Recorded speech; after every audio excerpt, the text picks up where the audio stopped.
This is Tales from the Paw Side, the ASCMV podcast. Welcome back.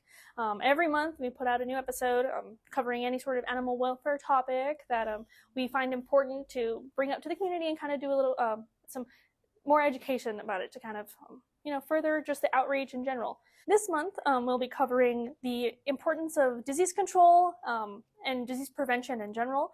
Our area, like Doña County, this corner southern southwest United States area, is like rampant with diseases that are in general very easily preventable. At the Animal Services Center, we see a lot of these diseases come in because as shelters in general, just all over the country, they're all so densely populated. So we end up kind of becoming a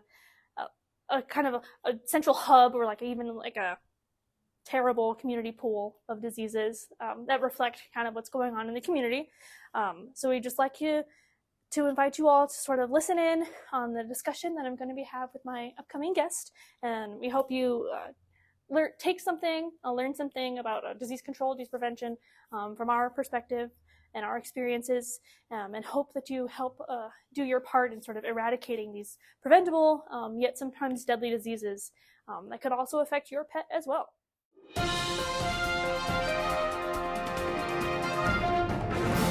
So I have a guest with me today. We have Brianna. She's one of our veterinary assistants here at the Animal Services Center.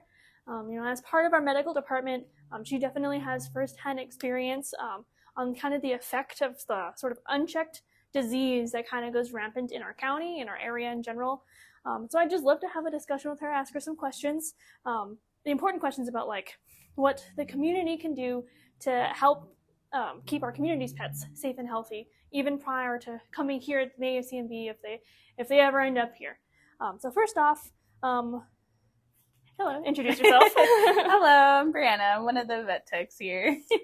So what diseases do the medical staff sort of see here kind of the most coming into at the ASCMV? The most, for sure, we get a lot of kennel cough, upper respiratory infections. I definitely think that's our number one. And then obviously we get sometimes distemper, just because that can fall between those lines. Parvo is a big one. We also get things like coccidia, giardia, but definitely I would say top is our upper respiratory. Yeah, and upper respiratory, that is both our dogs and our cats. They both, shortly after they come in here, especially if they haven't been vaccinated before, break within the first week or two. Yes, yeah. And it's very common, and we definitely tell the public definitely that they either have had it or will get it. It's just part of the shelter environment.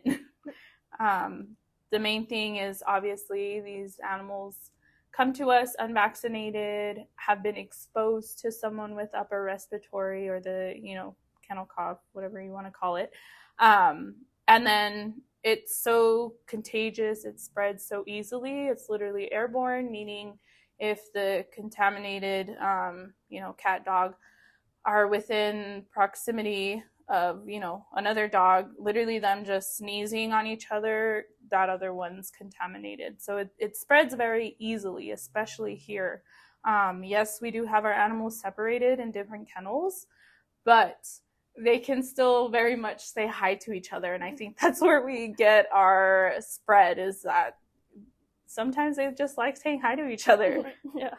I know there's been a couple of time periods here at the ASCMV, at least since I've been working, since 2018, that we've had particular outbreaks of distemper specifically. So how was that experience from a medical perspective? I'm sure it was not great. And the experience, I will be 100% honest, was awful. I hated it. It was probably the worst times of my life. Mainly because when we had distemper, what we were doing is if we had someone with the signs of distemper, we would move them to our sick ward. And then upon doing that, we would test them. We would test them by swabbing their nose and their throats. And it was the worst thing in the whole wide world, because a lot of dogs don't like that. And obviously, while we're doing this, we have our PPE, our protective equipment. So we're in Tyvek suits, plastic, wearing gloves, booties. We're wrestling the dogs, trying to get them to stay still while we're trying to, swab their throats, and they're just not having it.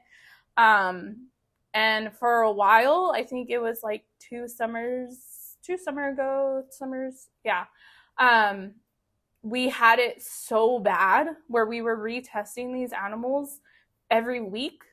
So every week we were going out there and testing these animals in the heat in Tyvek, and sure enough, like majority of them were coming out positive. Obviously, if the dog did have distemper, further along the whole testing, I won't go into all of that and the numbers and whatever, the way we went about it, but basically if they did have it severely enough, we would have to put them to sleep because of how easily it spreads.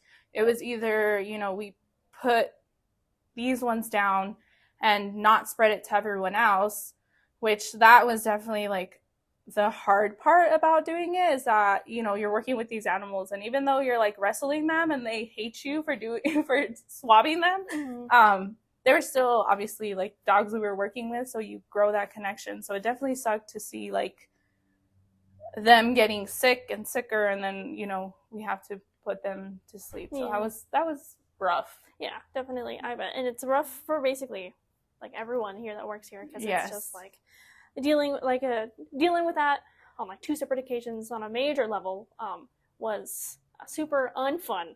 And we're trying to do everything we can to prevent that from ever happening again. Yes. Definitely. And I will say, because we were obviously keeping track of everything. Granted, we try to keep track of mostly everything. But for the distemper, we were keeping track of how many animals. And I think it was close to like 300 or 400 animals that we ended up testing. And like a large of those we did have to let go because of how bad the distemper was. Mm-hmm. Yeah, definitely. And distemper itself, I know it's right. I'm pretty sure it's like a nearly 100% fatal, even like once the symptoms start. It for those of you who don't know, distemper, it kind of attacks like a bunch of different systems in their body. It can start out being like upper respiratory or even like gastrointestinal, but it eventually can progress to like neurological, and that's like seizures and like death. And so it's super like if a dog does test positive, that is like a terrible diagnosis just in general. I know there's some things that can be treated, like a simple kennel cough. It's usually bacterial. You can give antibiotics and then they're okay. But distemper, it's much more complicated, much more serious. And it's unfortunate, definitely. Yeah. So in terms of prevention, especially like distemper, parvo, upper respiratory in general, I know maybe coccidia and giardia might be a little harder in general, but what can the community do to do their part in helping their pets or stray animals in general in our community kind of be a little more immunized, or at least stronger if they ever end up here? Well, of course, the answer is vaccinate your animal. But obviously another thing, if you want to go the extra step, you can always see why you're vaccinating, right? Like look into, why am I just doing this vaccine? Like, okay, I'm going in and getting a DHP, DAPP. Okay, but understand why that is if you really want to go that extra step, because then if you know what it is, then you can know what to look out for.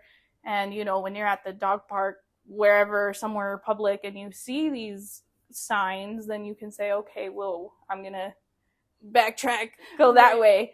Because, everything spreads very, very easily. And vaccinating is the number one.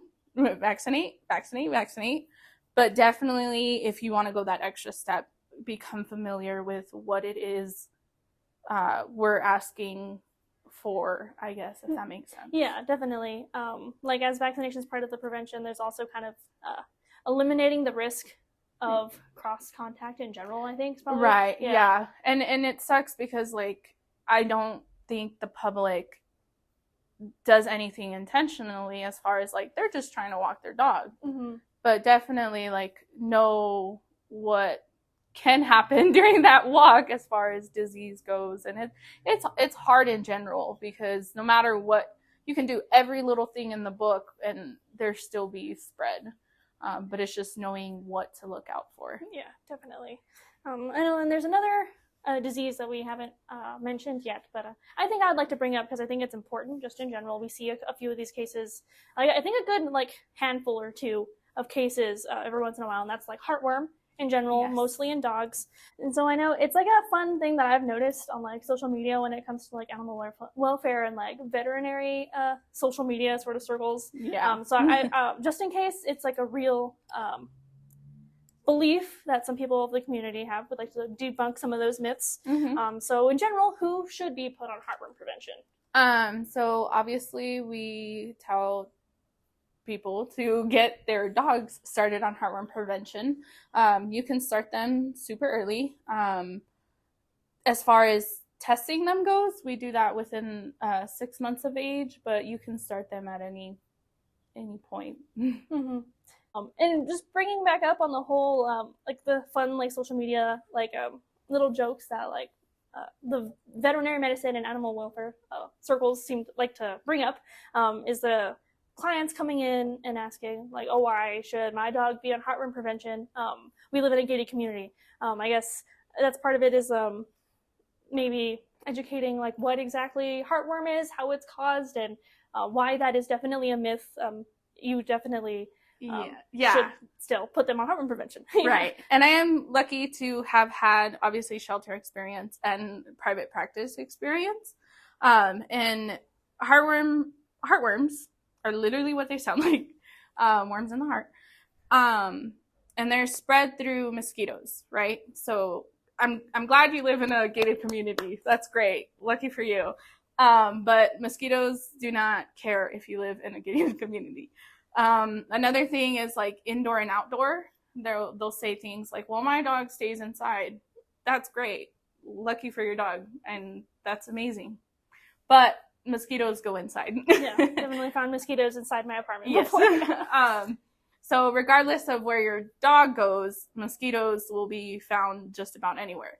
In Las Cruces, it doesn't get cold enough for there to be like a mosquito time or season for the mosquitoes. So the reason we ask obviously is because they're everywhere, no matter what, whether they're indoor, outdoor, chihuahuas, pit bulls, whatever. It gets anyone.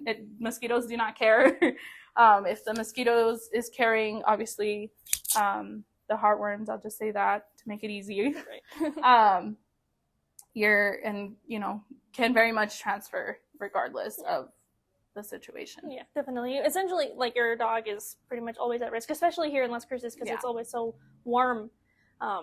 They don't die off. No, like you mentioned, they really don't die off in our colder season. It's always their population is pretty consistent here, so there's like a consistent opportunity for heartworm to be spread. Right, right.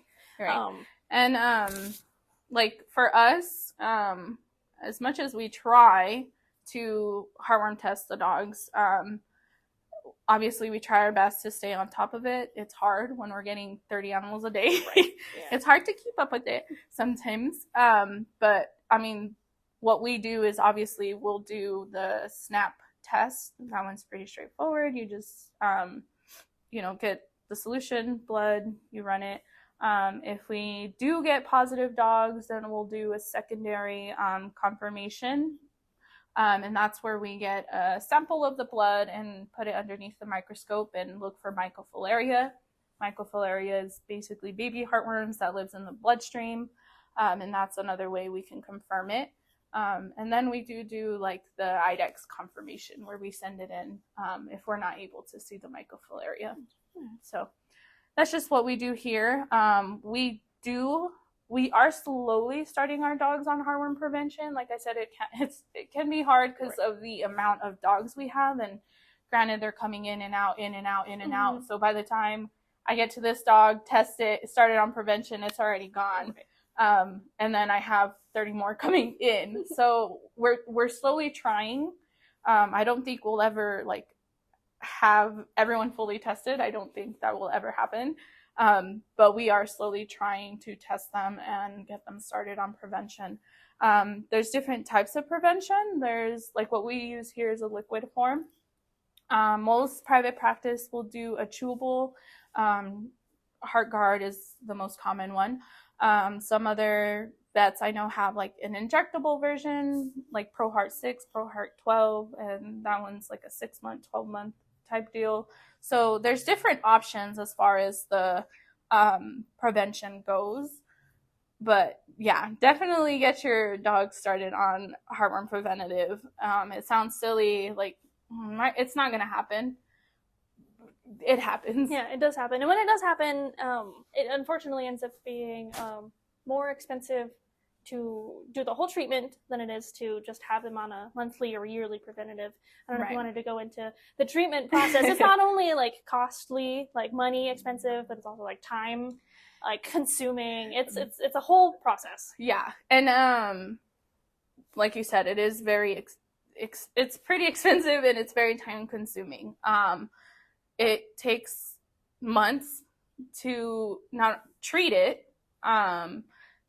The treatment itself, it's not just one visit, it's multiple visits. Granted, a lot of practices do it different, so I can't quote any protocol or anything like that. But you know, it's a variety of different things you have to do. Very expensive blood work, x-rays, and even on top of that, once you're done with the treatment, you still got to wait an additional 6 months to retest to see whether it worked or not.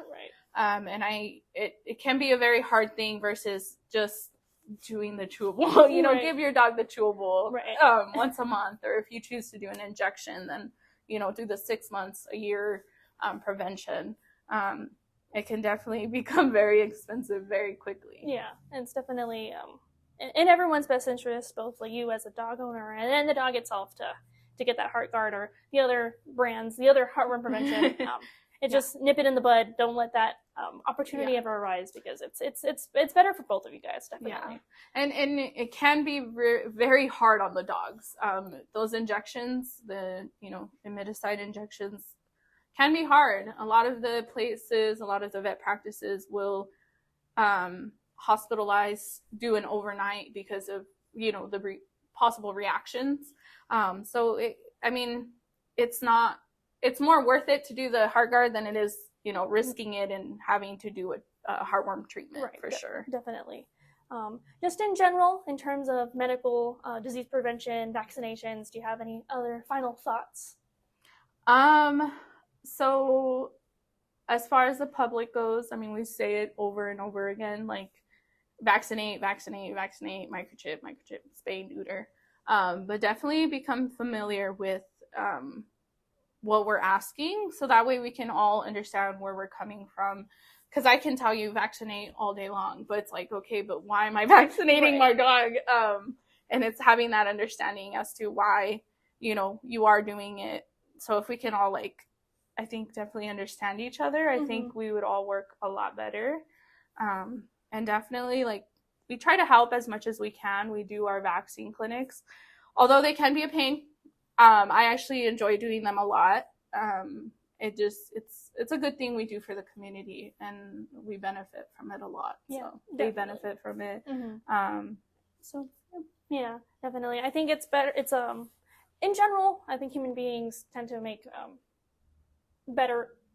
more when they're better informed, they make their decisions a lot easier. They feel more comfortable changing their mind about stuff as long as they get learn a little bit. So I think there's plenty of resources. There's a bunch of resources online about distemper, parvo, the vaccines themselves and what they do and how they work and why they do what they do to help keep your dog and your cat, for the feline distemper, parvo, immunized and strong, and kind of there's a lot of information out there from I'm sure the AVMA, nice, reputable vet medical associations.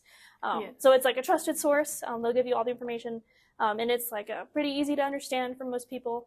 And then that'll help you kind of understand where we're coming from when we're always urging to vaccinate. Right. We're putting on these like huge day-long drive-through clinics to encourage people to stop by, and it's definitely we would like everyone to definitely be on a better a level playing field when it comes to understanding how important it is in general. Yeah. Definitely, like, because like I said, understanding will get us all like on the same page, and then we can all go from there. Yeah, definitely. And it's like pretty easy. Just look it up. You'll find it. You'll find it. And then we're also here to help as well if you need it. We have resources available in our lobbies and everything, and it'll be out there. We just encourage you all to come around and just check it out in general. But thanks for taking the time out to stop by. I know you are also working today, so you're doing adoptions, getting animals adopted, and doing stuff like that. Yes. But we love hearing your input and your experience and kind of getting it from like the medical side. Yeah, definitely. Of course. I've been asking to be on this forever. So. Yeah, thanks. I really enjoyed having our vet assistant, Brianna, come on and answer some questions and offer some insight about the disease control and prevention that we do here at the ASCMV and what you guys can do out in the community as well. So with that, I'd like to do our transition over into Henry's Corner, where we get to talk about the fun updates and stuff that's going to go on over here at the ASCMV. Coming up for the next month, which is December, of course, we do have a few events going on. We'll start off with our first adoption event of the month is going to be on Saturday, December 12th. We're going to have adoptions at Oregon Mountain Organics, and we'll be there from 10 a.m. to 1 p.m. We'll also be at the NMSU women's basketball game on Tuesday, December 5th. We're going to be there with a table with resources, and then we're also going to help monitor, I guess, the corgi race that's going to be going on. And we did it last year, and it was so much fun. We do it at halftime. So the game and our tabling will begin at 6, and the corgi race will be at halftime. And we definitely encourage you guys to come on out. It was very cute to see like just rows of corgis going from one end of the court to the other. It was very fun. And the winner of last year's race, I remember her name was Clementine, the corgi, and she was so cute. So I'm personally excited to see who this year's winner is going to be. I'm super hyped, and I think you all should be too, and you should definitely come along. We'll also have adoptions at Staples, the business, on Saturday, December 9th, and we'll also be there from 10 a.m. to 1 p.m. We will also have adoptions over at the farmers market on Saturday, December 16th, also from 10 a.m. to 1 p.m. Definitely stop on by, meet our wonderful adoptable dogs on both locations, both dates. They're always excited to meet new people, and we get really excited when they get adopted from the offsites. It's great. We will, of course, be closed for Christmas, December 25th. We encourage you all, of course, stay home, cuddle your pets. It's a nice holiday and to kind of celebrate love, and we hope that you do that as well with your forever family pets. And we'll also have the final adoption event of December, which will be Saturday, December 30th, and we'll be at Tractor Supply. We'll be there from 10 a.m. to 1 p.m. as well. We don't have any new questions for the podcast, but if you'd like to hear something specific from us, we encourage you all to ask. You can do it on Spotify, where you might be listening to this right now, or you can also head out to our website, ascmv.org, and hit the resources tab and click Conversations with the Center, and it'll take you to a little link where you can also ask a question there. We'd love to get to have a conversation directly with the community and kind of get an idea of what they want to hear from us, so that we can help each other out. Definitely. Thank you guys so much for listening, and we hope we catch you in the next one. Thank you.